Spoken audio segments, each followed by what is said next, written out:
కర్నూలు జిల్లాలో ఓ 15 ఏళ్ల కుర్రాడు దేవుడిని చూశానన్నాడు. మీకు కావాలంటే చూపిస్తానన్నాడు. అవునండి బాబు, ఇది నిజం. మీరు కూడా నమ్మాలి. మరి దేవుడు ఎలా ఉంటాడో తెలిస్తే షాక్ అయిపోతారు. దేవుడు ఏ డ్రెస్లో ఉన్నాడు, దేవుడి రూపం ఎలా ఉంటుందో తెలుసుకోవాలంటే మనం కూడా ఆ 15 ఏళ్ల కుర్రాడినే నమ్ముదాం. ఎందుకంటే మనోడు డైరెక్ట్గా దేవుణ్ణి చూశాడు, మాట్లాడాడు, విన్నాడు కూడా. దేవుడు కూడా తెలుగులోనే మాట్లాడాడు. మీరు మాత్రం కొత్త కొత్త అనుమానాలు ఏమాత్రం పెట్టుకోవద్దు. కర్నూలు జిల్లా కొరోపల్లి గ్రామంలో దేవుడిని చూసిన ఓ దేవుడున్నాడు. ఆ ఊళ్ళో పేర్ల పండుగకు ఏర్పాట్లు జరుగుతున్నాయి. ఎవరో 15 ఏళ్ల కుర్రాడికి పేర్ల స్వామి పూనాడు అని చెప్పారు. ఎందుకంటే పేర్ల స్వాముల్ని కూర్చోబెట్టే సమయంలో ఒకడికి పునకం వచ్చేసింది. తెగ ఊగిపోతున్నాడు. నిజంగానే పైలోకం నుంచి దేవుడు వచ్చి పూనినంత పనిచేసి రచ్చరంబోలా చేశాడు. ఏమైంది స్వామి, ఎందుకు కోపంగా ఉన్నావని ఆ గుంపులో ఓ తెలివైన వ్యక్తి ముందుకొచ్చి అడిగాడు. ఏమైందా, ఈసారి 5 పేర్లను కూర్చోబెడుతున్నారు, మొత్తం 6 పీర్లు కదా అన్నాడు. ఏంటి స్వామి 5 కదా అన్నాడు. లేదు లేదు, 6వ స్వామి ఊరు బయట ఉన్నాడు, ఆయనే అసలైన దేవుడు. నేను చూశాను, నేను విన్నాను, నేను మాట్లాడాను అన్నాడు ఆ కుర్రాడు. ఎవరితో స్వామి అన్నాడు మరో తెలివైన యువకుడు. ఇంకెవరితో, ఆ దేవుడితో అని ఊగుతూ చెప్పాడు ఈ 15 ఏళ్ల కుర్రాడు. అంతే, ఇదిగో బికిని అంటే అదిగో సన్నీ లియోన్ అనే టైప్ కదా మనోళ్ళు. అలాంటి ఓ వ్యక్తి 2 చేతులు ఎత్తి ఏకంగా దండం పెట్టేశాడు. అతడిని చూసి ఆ చుట్టుపక్కల వాళ్ళు కూడా ఆ కుర్రాడికి దండం పెట్టడం మొక్కారు. కొందరైతే స్నానం కూడా చేయని ఆ బాలుడి కాళ్ళు కూడా మొక్కేస్తున్నారు. అదేమిటంటే పేర్ల స్వామి పూనాడు మరి, పైగా తాను దేవుడిని చూశానన్నాడు. మీరు కూడా చూడాలనుకుంటే ఊరి చివర పొలంలో తవ్వితే దేవుడు కనిపిస్తాడని చెప్పాడు. అంతే, నిజంగానే దేవుడిని చూద్దామని జనం తండోపతండాలుగా కొరోపల్లి గ్రామ శివారుకు చేరుకున్నారు. ఇక దేవుడి విషయం కదా, అలా అలా పక్క ఊరికి కూడా పాకేసింది. చుట్టుపక్కల నుంచి వేలాది మంది వచ్చేశారు. దాదాపు 10 ఊళ్ళ గ్రామస్తులు చేరుకున్నారు. అందరూ కలిసి దేవుడిని వెతకడం మొదలు పెట్టారు. ఆ కుర్రాడు మాత్రం నింపాదిగా కూర్చొని దేవుడు ఎక్కడ స్వామి అంటే అదిగో అక్కడున్నాడని వేలు పెట్టి చూపిస్తూ ఉన్నాడు. కాసేపటి తర్వాత ఎక్కడ స్వామి దేవుడు కనిపించడం లేదు అంటే ఇటు చూడు అని వీపు గోక్కుంటూ వెనకకు చూపించాడు. ఎలా వెతికినా కూడా దేవుడు మాత్రం దొరకలేదు. అలా అలా సాయంత్రం అయిపోయింది. జనం తండోపతండాలుగా ఉండడం చూసి రోడ్డు మీద నుంచి వెళ్లే వాహనదారులు కూడా దేవుడిని చూసే వెళ్లాలనుకుని అక్కడ ఆగిపోయారు.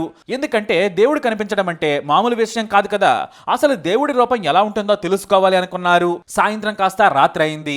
10 గ్రామాల ప్రజలు సుష్టుగా భోజనం చేసి వచ్చి అక్కడే పడుకున్నారు. మళ్ళీ తెల్లారగానే దేవుడిని వెతకడం మొదలు పెట్టారు. ఇక ఆ కుర్రాడు మాత్రం తనకు కావలసినవన్నీ కూడా తెప్పించుకొని తింటూ ఉన్నాడు. ఆ పిల్లాడిని దేవుడిలా చూస్తూ చుట్టూ గుమిగూడారు. దేవుడు ఎక్కడ స్వామి అంటే నోటికొచ్చినట్లు చెబుతూ ఉన్నాడు. కనీసం మెదడుతో ఆలోచించకుండా వాడేదో చెబుతుంటే నిజంగానే దేవుడిని చూశానని అంతా చెవులు నెక్కబడిచి చూస్తూ ఉన్నారు.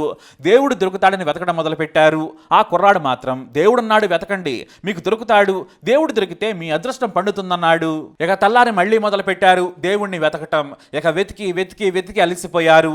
స్వామి, మీరే దేవుడిని చూశారు, విన్నారు, కన్నారు, మీరు ఇక్కడ ఉన్నారు, మీరే వెతకచ్చు కదా, మాకెందుకు ఆయాసం అన్నాడు యువకుడు. అప్పుడు లేచాడు ఆ కుర్రాడు.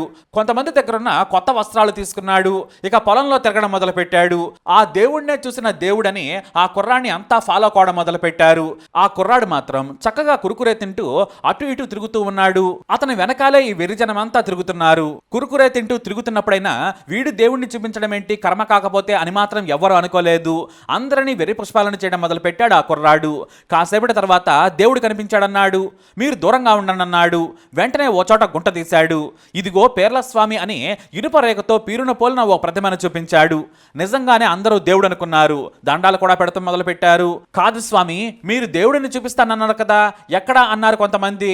సరే రండి చూపిస్తానని మళ్ళీ అక్కడి నుంచి కదిలాడు. ఈసారి చిన్న గుంత తవ్వి ఓ రాయిని బయటకు తీశాడు. దానికి ముందుగా తీసుకున్న కొత్త వస్త్రాలు అదే జాకెట్ పీసులను చుట్టి ఇదిగో దేవుడన్నారు. ఓరని ఎంకమ్మ, ఇదా దేవుడని అంతా నోళ్ళు ఎలా పెట్టుకున్నారు. ఎవరో నోటి తిడతో దేవుడు పూనాడని చెబితే ఈ కుర్రాడు పూనకం పేరుతో డ్రామాలాడేశాడు. ఓ రాయిని చూపించి ఇదిగో దేవుడు అంటున్నాడు.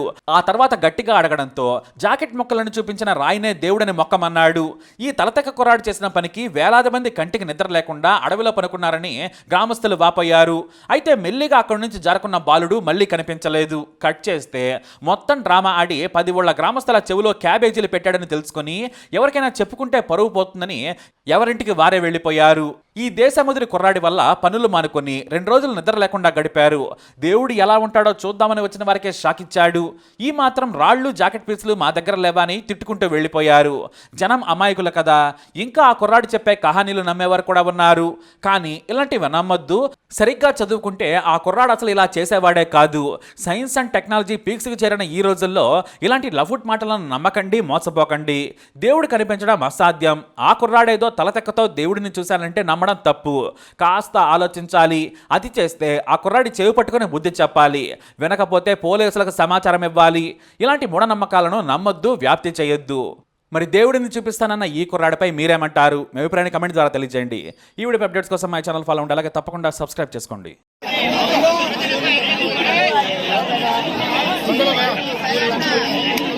మొత్తం జనం వచ్చింది తాతను చూసాకప్ప మా పరువు కాదు, తాతను తీసే కోటి జనం కోటి వచ్చారా, రేపు ఇంకా తల్లి వస్తారా, మా పరువు కాదు నీది.